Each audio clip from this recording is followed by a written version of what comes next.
8ویں بات اس آیت کریمہ سے یہ معلوم ہوتی ہے کہ عمل کے پیچھے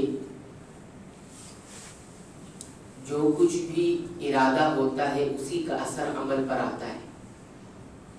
معنی اس کا یہ ہے کہ جو کچھ دل میں ہوتا ہے اسی پر سارا دار و مدار ہوتا ہے. اللہ تعالیٰ نے اس آیت کریمہ میں یہاں بتایا منکم من یرید الدنیا ومنکم من یرید الآخرہ. تم میں سے کچھ ایسے تھے جو دنیا چاہتے تھے اور کچھ ایسے تھے جو آخرت چاہتے تھے. کچھ دنیا چاہتے تھے کچھ آخرت چاہتے تھے. یہ چاہت کہاں پیدا ہوتی ہے؟ یہ دل کے اندر ہوتی ہے چاہت. تو کچھ کا ارادہ دنیا کا تھا اور کچھ کا آخرت کا تھا. تو گویا یہاں پر آپ دیکھیں گے کہ مسلمانوں میں خاص طور پر صحابہ کرام کے درمیان جو کم ہمتی ظاہر ہوئی اور ساتھ ہی ساتھ ان کے آپس میں کچھ اختلافات ہوئے اور ساتھ ہی ساتھ انہوں نے نافرمانی بھی کی. کچھ نے نافرمانی کی اور کچھ کا اختلاف ہوا اور کچھ نے کچھ کم ہمتی کا مظاہرہ کیا. یہ تینوں چیز اصل میں کیوں ہوئی تھی؟ نیت کی غلط ہونے کی وجہ سے. کیونکہ ان میں سے کچھ ایسے تھے جن کی چاہت صرف دنیا تھی اور کچھ کی چاہت آخرت تھی. تو یہ بتایا گیا کہ اللہ نے جب یہ کیوں ذکر کیا کہ تم میں سے کچھ دنیا چاہتے تھے اور کچھ آخرت. تو کچھ کی جو دنیا کی چاہت تھی نا اس کی وجہ سے یہ تینوں چیزیں ہوئی. کون کون سی چیز؟ کم ہمتی کا مظاہرہ دنیا چاہنے کی وجہ سے ہوا, نیت کے غلط ہونے کی وجہ سے, اور پھر اختلافات اسی وجہ سے ہوئے. کچھ کہہ رہے تھے رکو, کچھ کہہ رہے تھے نہیں رکو. تو یہ جو اختلاف جو جھگڑا ہوا یہ اسی نیت کے بدلنے کی وجہ سے. اور تیسری چیز نافرمانی ہوئی کچھ صحابہ کرام سے کہ انہوں نے اس پہاڑ کے درے کو چھوڑ دیا جس پر اللہ کے رسول صلی اللہ علیہ وسلم نے رکنے کے لیے کہا تھا تیر اندازوں کو. تو اس سے یہ معلوم ہوا کہ سارا دار و مدار دل کے اندر ہوتا ہے. دل میں جو چیز ہوتی ہے وہی ہوتی ہے. اگر دل نیک اور صالح ہوتا ہے تو عمل بھی نیک اور صالح ہوتا ہے, اور اگر دل برا ہوتا ہے فاسد ہوتا ہے تو عمل بھی فاسد ہو جاتا ہے. یہ بات اس آیت کریمہ سے معلوم ہوئی. 9ویں بات اس آیت کریمہ سے یہ معلوم ہوتی ہے کہ خیر القرون کس کو کہتے ہیں؟ وہ 3 زمانے جن کو خیر کہا گیا ہے. صحابہ نبی کریم صلی اللہ علیہ وسلم کا زمانہ, صحابہ کرام کا اور تابعین کا زمانہ. یہ 3 زمانوں میں کچھ لوگ ایسے تھے کہ جن کے کام کو, جن کے اعمال پر سرزنش کی گئی, بتایا کہ تم بھی غلط ہو. لیکن صحابہ کرام کی جو بات ہے وہ تھوڑا سا ہٹ کر ہے, الگ ہے. صحابہ کرام کے ساتھ کچھ فضائل ہیں, فضیلت ہے, الگ ان کی خصوصیت ہے. وہ ایمان پہلے لائے, ایمان کے لیے قربانیاں دی, نبی کریم صلی اللہ علیہ وسلم کی صحبت انہیں ملی. ان تمام بنیادوں پر جو کچھ بھی ان کے اعمال میں غلطیاں ہوئی وہ سب اللہ نے معاف کر دیا. وہ سب اللہ نے کیا کر دیا ہے؟ معاف کر دیا ہے. لیکن بقیہ انسانوں کے ساتھ یہ بات نہیں ہے. دیکھیے ایک واقعہ اس سلسلے میں ملتا ہے کہ ایک صحابی تھے حاطب بن ابی بلتع.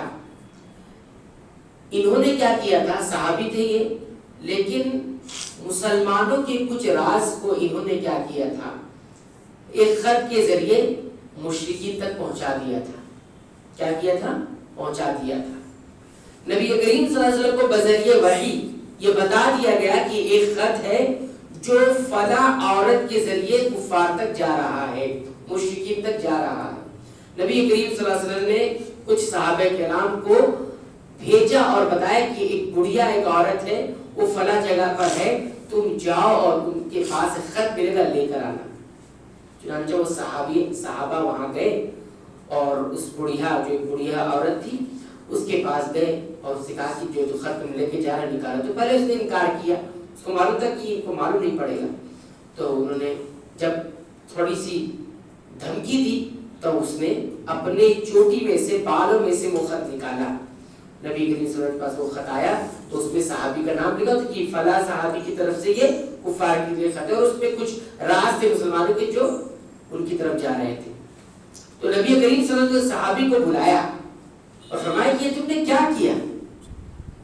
تو صحابی نے کہا کہ اللہ کے رسول میرے بارے میں فیصلہ کرنے سے پہلے جلدی نہیں میں نے یہ کوئی کفر کی وجہ سے نہیں کیا ہے، میں نے اسلام کو چھوڑ دیا ہے، بلکہ بات دراصل یہ ہے کیونکہ یہ صحابی عرب کے نہیں تھے، خارجی جس کو کہتے ہیں باہر سے آئے ہوئے تھے، تو ان کی دوستی یاری مشرکین سے ہو گئی تھی. تو کہتے ہیں کہ جو ہجرت کر کے آپ کے ساتھ جو لوگ صحابہ ہیں نا، ان کے جو رشتہ دار ہیں وہ جو وہاں مکہ میں ہیں، ان کے ساتھ تو وہ لوگ رعایت کرتے ہیں، ان کی نگرانی کرتے ہیں، ان کی حفاظت کرتے ہیں. چونکہ میرے جو رشتہ دار ہیں وہ میرے ساتھ یہ چیز نہیں ہے، تو میں سوچا کہ اگر کچھ راز میں ان کو بتا دوں گا تو ہو سکتا ہے اس کی وجہ سے یہ لوگ میرے وہ جو رشتہ دار وہاں پر دوست یار جو لوگ بھی ہیں ان کے ساتھ تھوڑی سی نرمی کریں گے اور ان کی دیکھ ریکھ کریں گے. تو اس وجہ سے میں نے ایسا کیا ہے، اور باقی نہ تو میں کفر پر چلا گیا ہوں اور نہ ہی میں اسلام کو چھوڑ دیا ہوں. تو اللہ کے رسول نے ان کو معاف کر دیا.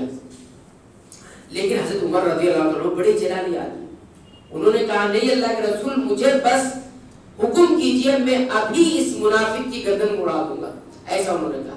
تو اللہ کے رسول صلی اللہ علیہ وسلم نے فرمایا نہیں. عمر رضی اللہ عنہ نے کہا کہ نہیں، تمہیں معلوم نہیں ہے اللہ تعالیٰ نے اہل بدر جو بدر میں شریک ہوئے تھے ان تمام لوگوں کے بعد ان کو جانتے تھے کہ یہ کون لوگ ہیں، اور سب کے بارے میں اللہ کے رسول صلی اللہ علیہ وسلم اللہ تعالیٰ نے یہ کہہ دیا ہے کہ اعملوا ما شئتم، تم جو کچھ بھی کرو میں نے تمہیں معاف کر دیا ہے. اہل بدر کے بارے میں یہ فرمایا. تو یہ جو صحابی ہیں عاطف بن ابی بلتہ، یہ بدری صحابی ہیں، یہ بدر میں ساتھ میں شریک ہوئے ہیں، اور یہ انہی میں سے جب اللہ نے انہیں معاف کر دیا تو تم کیوں نہیں معاف کر، تم کیوں نہیں معاف کر رہے؟ ٹھیک ہے. تو کہنے کا مقصود یہاں پر یہ ہے کہ جاسوس جو ہوتا ہے نا، جنگ میں جو جاسوس ہوتا ہے، اسلام کے مطابق اس کی سزا کیا ہے؟ قتل ہے. اگر جاسوس پکڑا جاتا ہے گرچہ مسلمان کیوں نہ ہو اس کو قتل کیا جائے گا، ٹھیک ہے، چاہے وہ نماز پڑھنے والا کیوں نہ ہو. لیکن چونکہ وہ صحابی تھے اور بذریعہ وہی بتا دیا گیا کہ ان کے ساتھ ایسا معاملہ. کہنے کا مقصود یہاں پر یہ ہے کہ صحابہ کرام کا معاملہ اور ایمان والوں سے الگ ہے. ان کے ساری خطاؤں کو اللہ رب العالمین نے معاف کر دیا ہے، وہ قرآن کے ذریعے بھی ہے اور حدیث کے ذریعے بھی ہے. تو ایک بات تو یہ معلوم ہے. 10ویں بات اس آیت کریمہ سے معلوم ہوتی ہے کہ ہمیں ثبوت ملتا ہے سبب اختیار کرنے کا، سبب کا ثبوت ملتا ہے. اللہ تعالیٰ نے اس آیت کریمہ میں فرمایا ثم صرفکم عنہم لیبتلیکم، اللہ نے تم کو پھیر دیا تھا ان سے یعنی مشرکین سے، ٹھیک ہے، لیبتلیکم تاکہ تمہیں آزمائے. تو یہ جو آزمائش تھی، آزمائش یہ کس وجہ سے ہوئی؟ آزمائش کی وجہ سے اللہ نے ان کو تم سے پھیر دیا یا تم کو ان سے پھیر دیا. یعنی شکست جو ملی یا آزمائش کی وجہ سے ملی تھی کہ دیکھیں کون با حکمت ہے، کون ٹکراؤ کرتا ہے اور کون نافرمانی کرتا ہے. تو یہ دیکھنے کے لیے بھی اللہ رب العالمین کرتے ہیں. 11ویں چیز یاد کرنے سے یہ معلوم ہوتی ہے کہ اللہ رب العالمین کی جو افعال ہیں، جو کائنات کو چلانے کے لیے اللہ انجام دیتے ہیں، اس میں اللہ رب العالمین کی حکمت کا پتہ چلتا ہے. وہ حکمت کیسے ہے؟ دیکھیں کچھ لوگ ایسا کہتے ہیں کہ اللہ تعالیٰ اپنے جو کام کرتا ہے نا اس میں اللہ حکمت نہیں لگاتے، حکمت نہیں لگاتے، وہ انکار کرتے حکمت کا، کہتے ہیں کہ اللہ کی جو مشیت چاہت ہوتی وہی کرتے، اللہ حکمت نہیں کرتے. تو اس سے معلوم ہوا کہ نہیں، اللہ رب العالمین اپنے افعال کو انجام دینے میں حکمت اپناتے ہیں، اور کبھی کبھی انسان کو حکمت معلوم پڑ جاتی ہے اور کبھی کبھی انسان کو حکمت نہیں معلوم پڑتی کہ اللہ کی حکمت کیا ہے اس میں. کبھی عقل وہاں تک پہنچ جاتی، کبھی نہیں پہنچتی. تو ضروری نہیں ہے کہ حکمت معلوم ہی ہو جائے تو ہم حکمت کو مانیں گے، اور نہیں معلوم ہو تو نہیں مانیں گے. لیکن اللہ حکیم ہے اتنا تو ہم جانتے ہیں. تو اللہ کے ہر کام میں حکمت ہوتی ہے. اچھا بعض لوگ کیا کہتے ہیں، اللہ کی کوئی مصلحت نہیں ہوگی. میرے بھائی اللہ مصلحت کے لیے کوئی کام نہیں کرتے. اللہ کے لیے صحیح لفظ کیا استعمال کرنا ہے؟ حکمت. مصلحت یہ عمل آپ کے لیے، اس لیے مصلحت نہیں بولنا چاہیے. کیا بولنا چاہیے؟ اس کام میں اللہ کی کوئی نہ کوئی حکمت ہوگی. حکمت، اللہ حکیم ہے، ٹھیک ہے. مصلحت ہم سب اپناتے ہیں ایک دوسرے کے لیے کہ اس مصلحت کے تحت ہم نے یہ کام کیا، لیکن اللہ کی کیا ہوتی ہے؟ حکمت ہوتی ہے. اور آخری چیز آپ جو اس آیت کریمہ سے معلوم ہوتی ہے وہ یہ کہ جو کچھ بھی ایمان والوں کی جانب سے ہوتا ہے، چاہے وہ ٹکراؤ ہو، چاہے وہ کم ہمتی ہو، چاہے وہ نافرمانی ہو، اور چاہے وہ دنیا کی چاہت ہو، یہ اگر صحابہ کرام ہے تو اللہ نے سب کو معاف کر دیا. کیونکہ آگے جملے میں اللہ تعالیٰ نے فرمایا وَلَقَدْ عَفَا عَنْكُمْ، اللہ نے تم سے معاف کر دیا ہے. تو تو صحابہ کرام کے بارے میں ہم یہ کہیں کہ اللہ تعالیٰ نے معاف کر دیا، جیسے کہ ہم نے بتایا کہ عاطف بن ابی بلتہ کے بارے میں کہ اللہ تعالیٰ نے فرمایا کہ بدریوں کو ہم نے معاف کر دیا ہے، ٹھیک ہے۔ اور اسی طرح اللہ رب العالمین کے فضل کا ثبوت بھی ملتا ہے کہ اللہ رب العالمین ایمان والوں کو اس کے اجر سے زیادہ عطا کرتے ہیں۔ دیکھیے گناہ اور معصیت بھی ہوئی، حالانکہ سزا دینا تھا، اللہ نے معاف بھی کیا اور فتح بھی نصیب کی، حالانکہ نافرمانی ہوئی تھی نا، تو ہونا یہ چاہیے تھا کہ نافرمانی ہوئی سزا ملتی، سزا بھی نہیں ملی، اس کے بعد اللہ نے جیت اور فتح بھی نصیب فرمائی۔ لیکن یاد رکھیے اللہ رب العالمین ایمان والوں کے ساتھ بھی فضل والا ہے اور غیر ایمان والوں کے ساتھ بھی فضل والا ہے۔ فرق صرف اتنا ہے کہ اللہ رب العالمین کا فضل دو طرح کا ہوتا ہے، ایک فضل عام ہوتا ہے جو سب کے ساتھ ہوتا ہے، ایک فضل خاص ہوتا ہے جو صرف ایمان والوں کے ساتھ۔ دیکھیے غیر مسلم اور جو کفار ہے ان کو بھی اللہ تعالیٰ نے نواز رکھا ہے نا، وہ بھی بولتے ہیں اوپر والے کا بڑا کرم ہے، اوپر والے کا بڑا کرم ہے، وہ بھی بولتے ہیں نا، تو یہ کون سا کرم ہے، کون سا فضل ہے ان کے اوپر؟ یہ عام فضل ہے جو اللہ کا سب پر ہوتا ہے ان پر بھی، لیکن خاص فضل نہیں ہے ان پر نا، ایمان کی دولت ملنا یہ خاص فضل ہے، اور کفر پر رہنا یہ کوئی فضل نہیں ہے، ٹھیک ہے۔ تو یاد رکھیے خاص فضل ہوتا ہے۔ مثال کے طور پر اللہ تعالیٰ صحت کفار کو بھی دے رکھا ہے، مسلمان ایمان والے کو بھی دے رکھا ہے۔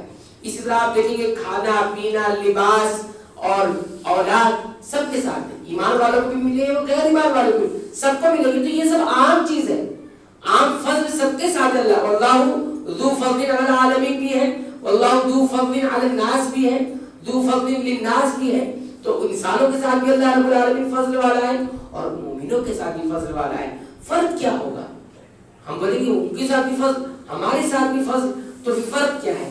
تو ہم یہ کہیں گے فرق یہ ہے کہ ایمان والے کو اطاعت والی زندگی ملتی ہے اور کفار کو اطاعت والی زندگی نہیں ملتی ہے۔ ایمان والوں کے ساتھ جو فضل ہے اس میں برکت خیر ہے اور غیر ایمان والے کے ساتھ برکت اور خیر نہیں ہے، یہ یاد رکھنا چاہیے۔ بسا اوقات کبھی کبھی ہوتا ہے ایمان والا کس چیز میں مبتلا ہو جاتا ہے، کبھی کبھی ناشکری میں مبتلا ہو جاتا ہے، کیوں معلوم ہے؟